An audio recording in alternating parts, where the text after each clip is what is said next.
welcome to another exciting edition of Jamaica Magazine. I'm your host, Audrey Williams. It's Friday, and not just any Friday, it's the final one in August, and we're right on the heels of two major moments, back to school and the general elections.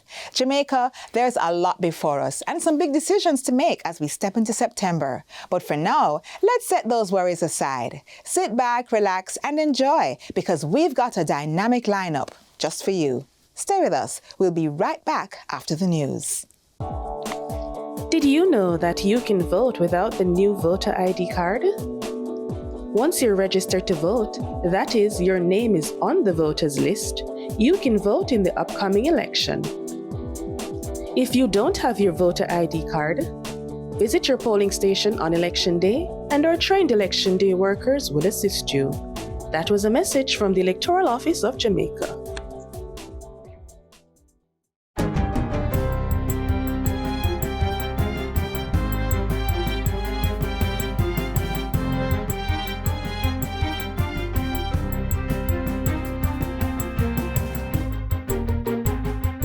Good day, I'm Theodore Henry, and this is your JIS News for Friday, August 29, 2025. Jamaica's first gender strategy and action plan for the justice sector has been unveiled. The plan provides a structural framework for the portfolio ministry, its departments and agencies to continue addressing gender inequalities and barriers to justice, particularly those faced by women, girls, persons with disabilities, and other disadvantaged groups. It is a key output of the social justice project being implemented by the ministry in partnership with the United Nations Development Programme, UNDP, with funding from Global Affairs Canada. So I want to thank, UNDP and Global Affairs Canada that have supported us financially and really given us this impetus and inspiration to move forward. UNDP resident representative Dr. Kishan Kode says the plan aligns with the global body's goal of leaving no one behind. It also supports, of course, Jamaica's national commitments, including the National Policy of Gender Equality, the National Strategic Action Plan to eliminate gender-based violence, of course, Vision 2030. And by integrating gender considerations into legislations, policies, programs, it also helps build public trust in justice institutions so that it's accessible for all. The Gender Strategy and Action Plan was formally handed over to the Justice Minister during a ceremony held on Tuesday at the Courtly Hotel. Transport Minister Darrell Vaz is reassuring the public that government's rural school bus system will prioritize the safety of students. He says the buses are fit for purpose, having been fully retrofitted for safe student transport. This, the minister says, will hopefully help address worrying statistics on road fatalities, which reveal that 73 children lost their lives in road crashes between 2022 and 2025, including 12 deaths recorded so far this year. Each loss represents not just a child's unfulfilled dreams, but a family's heartbreak and a community's grief. These sobering realities remind us why this program is not optional. It is essential and it is necessary. Minister Vaz was speaking at Wednesday's blessing ceremony for the National Rural School Bus Program at Jamaica House. He stressed that parents should have greater peace of mind, knowing that the vehicles have been equipped with tracking and other safety features. We have tested all 122 routes and retrofitted for Jamaica's safety needs. Doors moved to the left side from the right side, and of course, all brand new tires replaced and full servicing completed. They are equipped with GPS tracking accessible to parents, speed limiters, onboard surveillance cameras, geofencing, and a cashless payment system. Meanwhile, the Transport Minister is reiterating that special needs institutions are among those to benefit from the Rural School Bus Program. The minister says this is a strategic move aimed at advancing equity and inclusive access in the education sector. This initiative is inclusive. 12 of these buses will serve 8 special needs schools in phase 1, with another 2 to be added in phase 2, with more schools for children with special needs to follow. This ensures that no child, regardless of ability or circumstance, is left behind. Minister Vaz says plans remain on track for the official rollout of the rural school bus program on Monday, September 8, when schools reopen for the 2025-2026 academic year. This phase will benefit thousands of students from 258 schools island-wide, with 55 of the 122 routes being launched across all parishes, served by 60 of the first 110 buses. The remaining 40 buses will be introduced gradually between September and November. The National Environment and Planning Agency, NEPA, says significant updates have been made to the country's ambient air quality standards. This is aimed at better safeguarding human health and the environment from the harmful effects of air pollution. Manager for the Air Quality Management Branch at NEPA, Jodian Marston, explains that the updated regulations now include a new pollutant metric, PM2.5.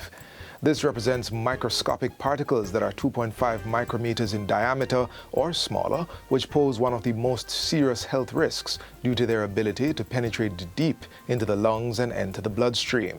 The updated regulations also includes tighter limits for certain other criteria air pollutants, such as PM10, that is particulate matter with a diameter of 10 micrometers or less, as well as sulfur dioxide, nitrogen dioxide, carbon monoxide, ozone, ground level ozone, that is, and lead. Ms. Marston was speaking at a JIS think tank. To support the new standards, she shares that NEPA has installed 11 PM2.5 monitoring stations across the island, significantly expanding its national air quality monitoring network. This will help ensure compliance, inform policy decisions, and raise public awareness about the state of Jamaica's air quality. Ms. Marston says the changes better align Jamaica's air quality goals with benchmarks of the World Health Organization. Minister of Culture Olivia Grange has officially received the Certificate of Inscription confirming Port Royal as a World Heritage Site. The presentation was made this week by Eric Fault, Regional Director of the UNESCO Caribbean Cluster Office. Port Royal was formally added to the UNESCO World Heritage List on July 12 of this year, a designation that ensures international protection and support. I'm very, very happy that we're finally completed the process. What is left now is for us to ensure that we maintain the heritage site. We maintain Port Royal. We further enhance what is there, and we have Port Royal as a site where visitors will come. I want to thank our partners, the UNESCO Caribbean Office, for assisting us. UNESCO's Eric Fault says Port Royal's addition is a significant cultural milestone that may pave the way for Jamaica to gain more recognition. There will be other traditions, other elements which are typically Jamaican, not necessarily known to the rest of the world, that will be inscribed with UNESCO's help and better known. And I believe truly that Port Royal and this inscription will make a difference. And finally, as Jamaicans prepare to exercise their democratic right next week, employers are being reminded of their legal obligation to allow workers time off to vote. The Representation of the People Act, ROPA, provides that employees are entitled to up to 3 hours off to attend polling stations on election day. However, this 3-hour time slot is only permitted to employees working a standard 8-hour shift between 7 a.m. and 5 p.m. Director of Elections, Glasspool Brown, explains further.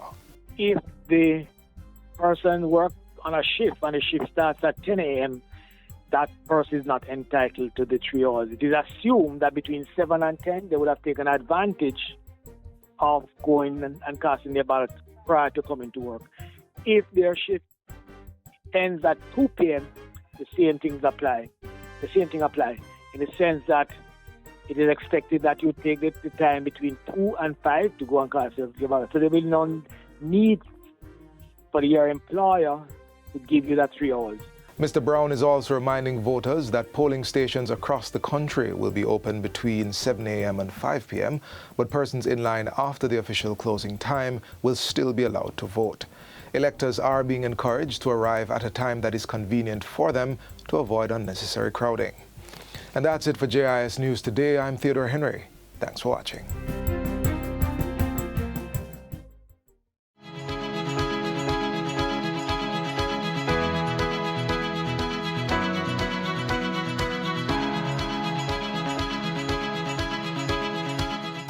Thanks for staying with us. With the new school year about to begin, the National Rural School Bus Program is set to hit the road. Minister of Science, Energy, Telecommunications and Transport, Daryl Vaz, gives the latest on what Jamaica can expect next. The following is a message from the Ministry of Science, Energy, Telecommunications and Transport.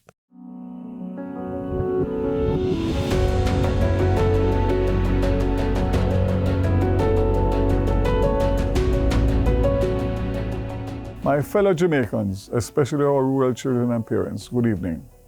I'm proud to announce that Phase 1 of the National Rural School Bus Program will begin on Monday, September 8, 2025, with 55 of the 122 routes covering all parishes being served by 60 of the 110 rural school buses. Thousands of students from 258 of 858 schools across all parishes will benefit with the introduction of the National Rural School Bus Program. Far too long, rural students across Jamaica have been unable to attend school regularly because of high transportation costs and inadequate public transport for children.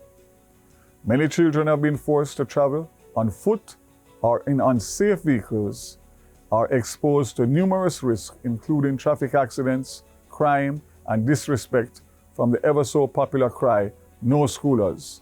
That ends this September morning. It has always been the policy of this government that all students should have and must have access to reliable, affordable, safe and efficient transportation to and from school. As a rural MP, I've seen firsthand the stress of our parents and the struggles of our children.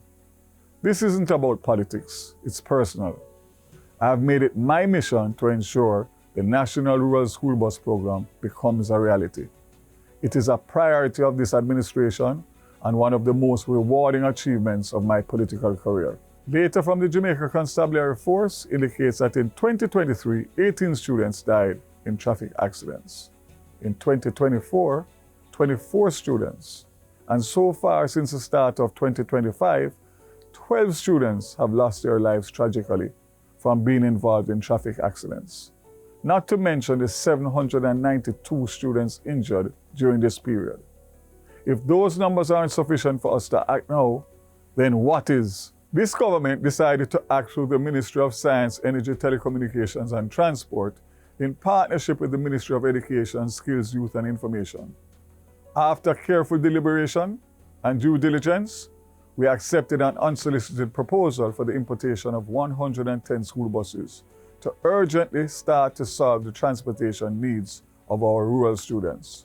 From day one, we have been transparent and honest about this plan. These buses are specially manufactured for the safety of students and have been used to transport students in the United States since 1937. They are safe and reliable. These same buses have been used in sections of rural Jamaica to transport students for many decades. So this is not an election ploy, as some will want to believe. This was a carefully calculated action plan to alleviate the stress and strain of our rural students and parents. No more talking, no more delay, no more leaving our rural students to fend for themselves. These 110 school buses will be deployed in a phased implementation system.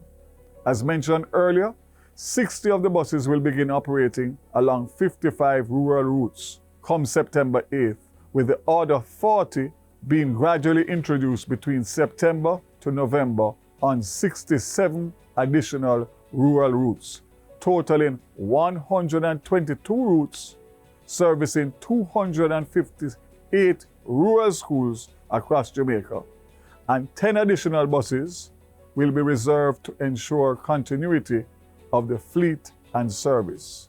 This will complement rural routes in Clarendon and St. Thomas already being served by the JUTC. This service will come at no cost to parents and students for the first 2 months, September and October. After that, it will be $50 per trip per child. This will be significant savings for rural families when compared to previously paying between $300 and $600 per child per day for transportation to school. Parents will no longer have to choose which child goes to school. All rural children will now be able to go to school every day, allowing them to maximize their full potential. It is inequitable for parents in rural Jamaica that what it costs in transportation to send one child to school daily in rural Jamaica could send between 10 and 15 children to school in the Kingston Metropolitan Transport Region. This ends now. I'm also pleased to announce that 12 of these rural school buses will serve 8 special needs schools in Phase 1, with the introduction of 1 more in Phase 2. As we continue to serve our rural students and parents, more schools, more children with special needs will be added to this program. Following last month's testing of the buses on all 122 routes, changes have been made to the sizes of the remainder of the buses that will be shipped to allow for the ease of access to some rural roads. Where safety is concerned, I'm happy to report that all 60 buses that will roll out in September are ready for the Jamaican roads. All doors have been changed to the left side, all tires have been replaced with new ones, and all 60 buses fully serviced. The installation of modern features such as GPS tracking, accessible by parents, speed limiters, onboard surveillance cameras, geofencing, and a cashless payment system have been completed. Our parents will be able to monitor the movement of their children to and from school. This government is ensuring that our commitments to the Jamaican people are kept. We know you value action and performance. We will continue to expand the fleet of the Rural School Bus Program over the next 2 fiscal years. By the end of 27-28 financial year, all 14 parishes will have sufficient school buses to serve the 858 rural schools across the island. We have started with 258, and we are committed to servicing the other 600 rural schools across the island by 2028. This is my commitment to you. Despite the naysayers and the doubters of this initiative, I am happy but not surprised that a strong majority of well-thinking Jamaicans support the Rural School Bus Program as a well-needed national benefit for rural Jamaica. I will continue my efforts to ensure that all rural students can travel to school safely and economically in a dedicated, fit-for-purpose school bus. But we're not done yet. Not only will our rural students benefit from reliable transportation, UE and UTech students will no longer have to fear leaving class at 8 or 9 o'clock at night. Through the JUTC, several routes that serve UE and UTech will be extended. These include Route 19AX from UE UTech to Greater Portmore. This bus will depart UE's back gate at 9:15 p.m. and then pick up UTech. Route 24EX from UE UTech to Spanish Town will leave UE's back gate at 8:45 p.m. and 9:15 and then pick up UTech. Route 45EX from UE UTech to Meadowbrook will leave UE's back gate at 8:30 p.m. and then pick up UTech. Route 95EX from UE UTech to Bull Bay will leave UE's back gate at 9:15 p.m. then pick up at UTech. A new route will also be introduced. 508 from Old Harbour to UE Front Gate and UTech via Spanish Town. This will depart Old Harbour at 5:15 a.m. and 6:50 p.m. and UE Front Gate 4 p.m. and 9:10 p.m. In addition, arrangements are being made to extend this service to all tertiary level students and institutions in short order. Not only will the JUTC be extending its routes, but all tertiary students will have valid school identification card, will also travel free on buses for September and October. JUTC is committed to ensuring that all commuters, particularly our students, have safe, reliable transportation.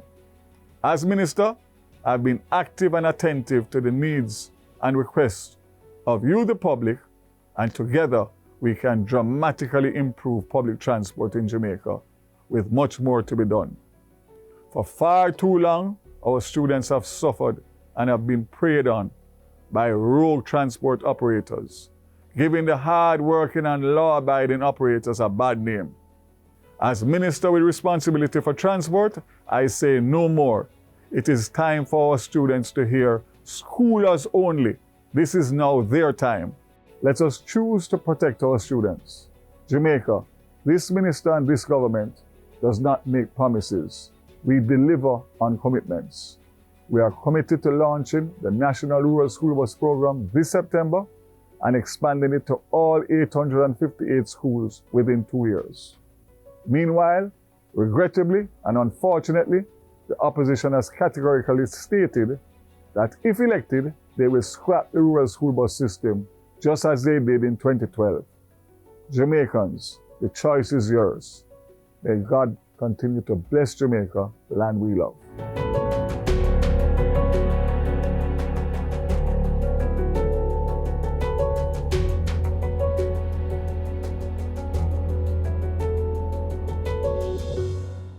This message was brought to you by the Ministry of Science, Energy, Telecommunications and Transport.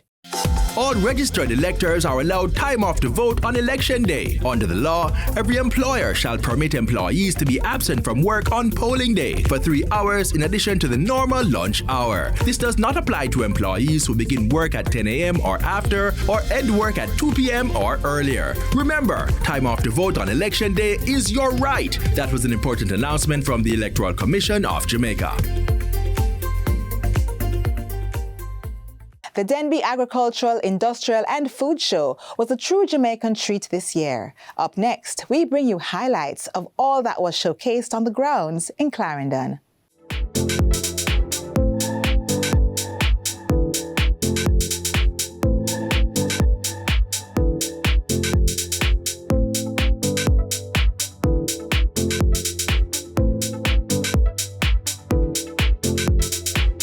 Welcome to Denbigh Agricultural Show, Jamaica's leading showcase of farming, food, and innovation. And we're right here in Clarendon bringing you the best of Jamaica's food culture.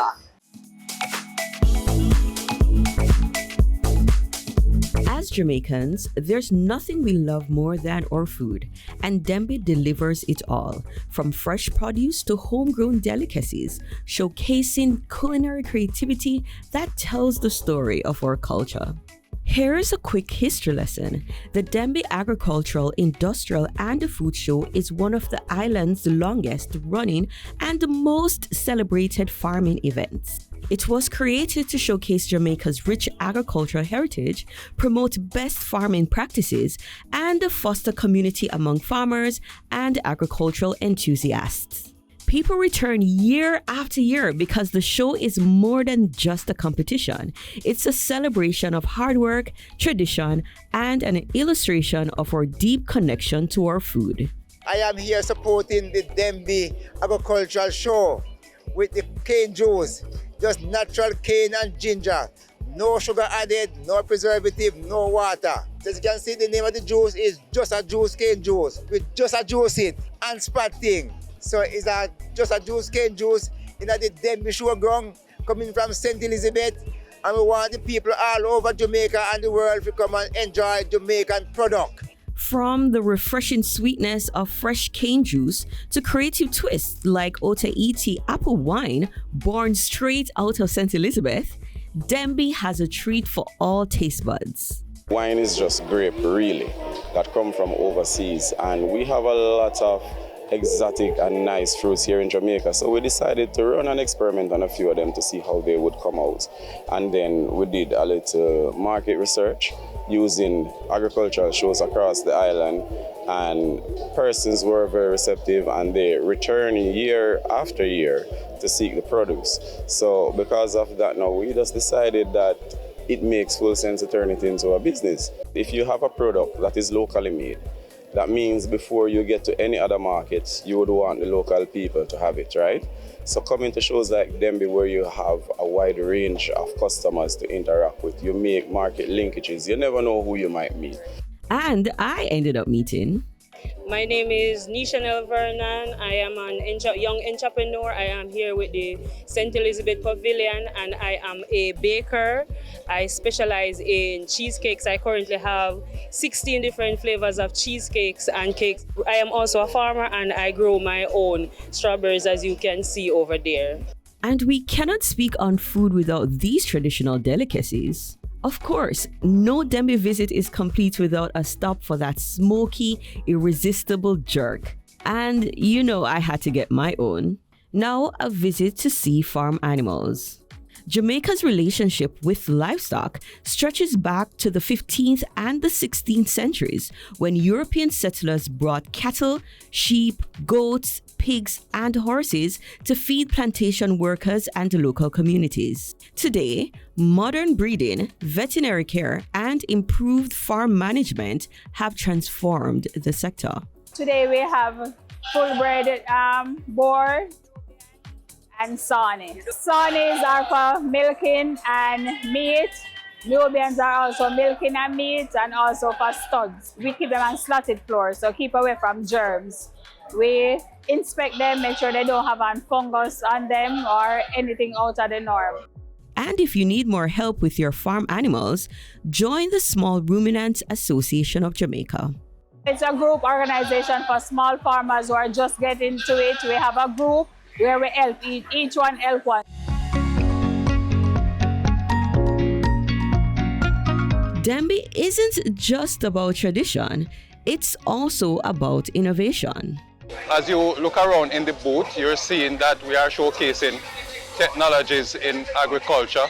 We are showcasing agricultural produce, agro-processing as one of our key areas. And of course, we have a food diversification hub.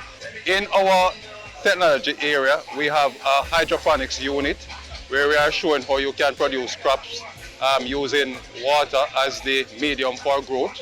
We also have a aquaponics unit where we show a system where we can produce fish and crops in the same system. The Heart NSTA Trust was on hand for Denbigh 2025 to showcase how farming is evolving with AI, robotics, and renewable energy. This year, Heart is focused on the future of agriculture. So we bring across today a number of technologies showcasing how we can infuse technology into farming. We want persons to recognize that the future of farming in Jamaica will include AI, it will include robotics, it will include photovoltaic and renewable systems. And here, we're showcasing that today. Denbigh, it's the heart of Jamaica's food, farming, and innovation, happening year after year.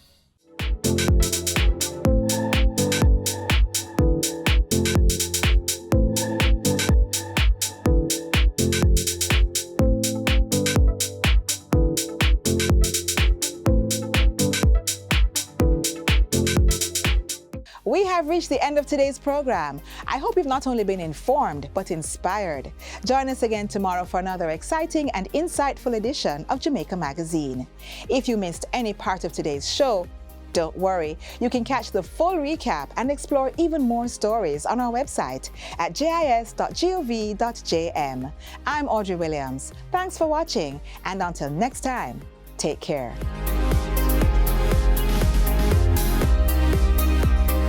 This has been a production of the Jamaica Information Service, the voice of Jamaica.